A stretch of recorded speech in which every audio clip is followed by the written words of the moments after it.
आदाब दोस्तों, आज बात करते हैं नगर पंचायत अशरफपुर की चौछा की। वही टिक्स से स्टैंड का ठेका अध्यक्ष किसी को लेने नहीं देगा और नियम कहता है कि ऐसे किसी के हाथ में तुम दे नहीं सकते। तो अपरिहार्य कारण तो कितनी बार हुआ है पता नहीं, मैंने कई वीडियो में बोला था, डीएम साहब से भी कहा था कि अपरिहार्य कारण की मैंने डिफिनेशन बता दी है, आप भी अधिकारियों कर्मचारियों को बता दो कि अपरिहार्य वर्ड ना यूज़ करें, लेकिन होता है। तो आपकी बार ये हुआ कि वो पुराना जो ठेका हुआ था उसको डीएम साहब ने जांच करके निरस्त कर दिया और फिर ईओ को कहा था कि 3 दिन के अंदर नीलामी की प्रक्रिया शुरू करें। अच्छा, वो कहा 3 दिन के अंदर, लेकिन शायद 2 महीना बाद प्रक्रिया शुरू किया। तो 24 अगस्त को उसने बताया कि टेंडर की आखिरी तारीख रहेगी, 4 सितंबर को शायद खोला जाएगा, जो भी था। तो उसने ये बात बताई और टेंडर निकाल दिया। लोगों ने टेंडर भर दिया। टोटल 4 लोगों ने टेंडर भरा था। उसमें टेंडर इसलिए पता चल जाता है ऑनलाइन भी हो तब भी, क्योंकि वो खाते में जो ज़मानत राशि भरनी होती है वो किसी के नाम से आती, पता चल जाता फलाने फलाने फलाने भर रहे हैं। तो उससे अध्यक्ष और ईओ को पता चल जाता कितने कंटेंटर हैं, क्योंकि पहले वैसे तो पता नहीं रहेगा, चाहे जो डाल दें। तो 4 लोगों ने भरा। तो टेक्निकल होती है और एक फाइनेंशियल होती है, दोनों बिट उसमें डाली रहती है। तो पहले टेक्निकल खोली जाती है, फिर फाइनेंशियल खोली जाती है। तो ईओ महोदय का अपना डोंगल उंगल लगा के अध्यक्ष महोदय दोनों लोगों ने टेंडर खोला। टेक्निकल में 3 लोग का फॉर्मेलिटीज़ पूरी नहीं थी, लेकिन फिर भी उनको पास माना गया, और चौथा तो जिसकी फॉर्मेलिटी पूरी थी उसको भी पास माना गया। कहने का मतलब है टेक्निकल में चारों कंटेंडर पास हो गए कि भाई चारों एलिजिबल हैं, इनको बोली में शामिल किया जाएगा। अब आया नंबर फाइनेंशियल खोलने का। फाइनेंशियल खोले तो उसमें साफ साफ दिखता है कौन 70 लाख डाला, कौन 75 लाख डाला, कौन 5 लाख डाला, कौन क्या डाला। तो उसको सीरियलाइज किया जाता है। जो उसमें निकल आए तो उसके बाद वहाँ पे एक बाबू रहता है कंप्यूटर चलाने वाला, तो वो उसमें उसको फीड करता है कि फला बिडर ने इतना रुपया डाला, फला ने इतना डाला, फला ने इतना डाला। फिर एक कंपेयर लिस्ट बनती है, तो उसमें ऊपर वाले सबसे ऊपर वाली बोली को ऊपर डाल के उसके बाद उसको पास कर दिया जाता है कि इस चीज़ की बोली में सबसे ज़्यादा बोली इन्होंने लगाई, इनको ये ठेका देने की अनुमोदित किया जाता है। यहाँ घपला क्या हुआ, जिसको अध्यक्ष महोदय देना चाहते थे उसका बोली कम थी। एक आदमी उसमें सबसे ज़्यादा बोली लगाया था, उसको अध्यक्ष महोदय नहीं जानते या उसको नहीं चाहते थे, जो भी रहा हो। तो अध्यक्ष ने क्या किया कि वो जिसको देना चाहते थे उसका नाम काट के ऊपर रख दिया और जो सबसे ज़्यादा बोली किया था उसका नीचे कर दिया। ईओ ने जब देखा तो बोला ये क्या कर दिए आप, और वो ऑनलाइन होता है, ये चोरी चकारी बचने। वो अध्यक्ष बेचारे वो बताया था ना कि अभी दुनिया देखे नहीं तो कुछ भी कर लेते हैं। उनको लगता है हम ही तो मुखिया है, हम ही को देखना, हम ही को पास करना है, तो हम जो कर रहे हैं तो उन्होंने कर दिया था।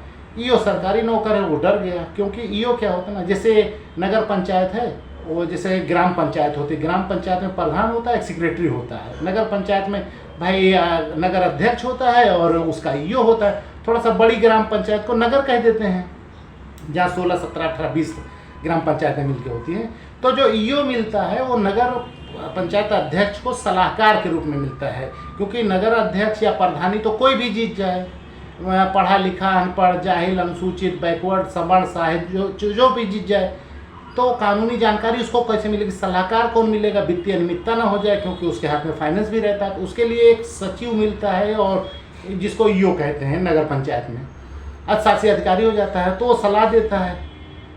अब यहाँ पे ईओ फंस गया कि सलाहकार तो मैं हूँ, कानूनी दांव पेच मुझे पता है और मुझे इसको बताना चाहिए। मैं डायरेक्ट अगर कह भी दूंगा कि अध्यक्ष ने गलती की तो विभाग तब भी मुझे मारेगा कि अरे अध्यक्ष ने गलती की, तूने बताया क्यों नहीं उसको। अध्यक्ष जानकार हो ऐसी कोई गारंटी नहीं है, ना उसको कोई ट्रेनिंग दी जाती है। 5 साल के लिए होता है, अगली बार हो सकता है ना, और तू तो 60 साल तक रहेगा। ईओ डर गए, तो ईओ ने उसको जल्दबाजी में टेंडर निरस्त कर दिया। अपरिहार्य कारण देखा। अब क्या बोले कि वो अध्यक्ष ने जबरदस्ती करके कंपेयर लिस्ट में ऊपर नीचे कर दिया था, ये लिखेगा, ये ना लिख के उसने कहा अपरिहार्य कारण से बोली निरस्त की जाती है, और सबका पैसा वैसा वापस करके अपना चादर ओढ़ के सो गया। अब किसी का फ़ोन भी नहीं उठा रहा है। मैं भी जैसे फ़ोन करूं, मेरा खैर कोई फ़ोन नहीं उठाता है, लेकिन अगर करना चाहूँ तो फ़ोन ही नहीं उठाता, क्या बताए वो। अच्छा, गलती इसमें ईओ की नहीं है, लेकिन जेल तो जाएगा ईओ, क्योंकि वही बताया ना, सलाहकार वो कानून का जानकार है। अध्यक्ष को क्या है भाई, वो निठल्ला आदमी होता है, चुनाव जीत गया कोई भी तो आ गया, वो चाहे पढ़ा हो ना पढ़ा हो तो ईओ तुमको सलाह देता है, ईओ जाएगा। अब ईओ क्या बयान देगी? श्रीमान जी वो कंपेयर लिस्ट बनाने में बाबू को इसने डरवा के ऊपर नीचे करवा दिया, क्या बयान दे? इसकी शिकायत गई डीएम साहब के पास।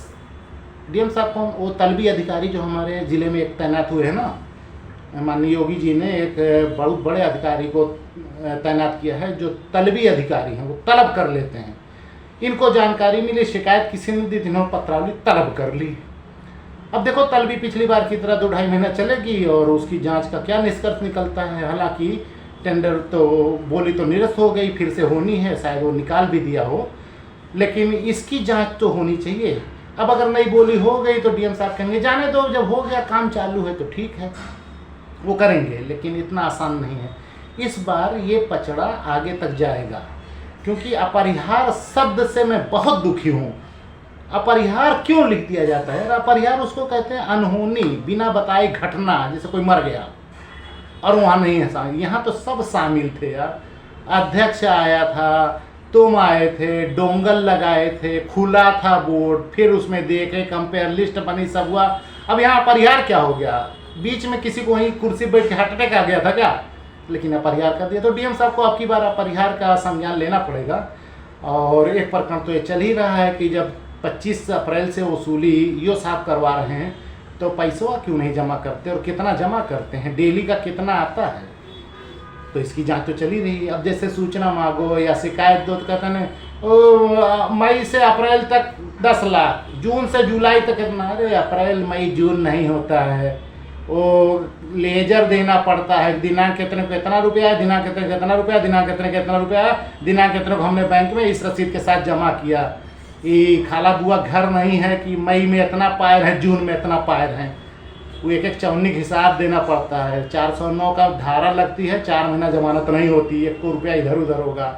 तो ठीक है, उसको भी हम निकालेंगे, उसमें थोड़ा समय लगेगा, लेकिन ये वाला तो अपरिहार पे मैं दुखी हूँ और अपरिहार की जांच कराना चाहता हूँ। डीएम साहब से अनुरोध है कि बाबू अब की दाइन कह के टांग दो, लटकाए दो, चाहे योग लटकाए दो, चाहे अध्यक्ष का लटकाए दो। ये बहुत होएगा यार। सही टैक्सी स्टैंड का ठीका आधा साल निकल गवा, बहन बोलिए नहीं हो पास। अरे भाई ये अप्रैल से होता है, सितंबर आ गया है, अब देखो अक्टूबर में शायद हुई, और फिर 3 महीना अक्टूबर नवंबर दिसंबर 3 महीना, वो हर 6 महीने के लिए बोली हुई। तो ये सब अब बंद करें और कार्रवाई कर डालें, और नहीं करेंगे तो भोगेंगे, जैसे सब भोगते हैं वैसे तुम भोगी हो। ठीक।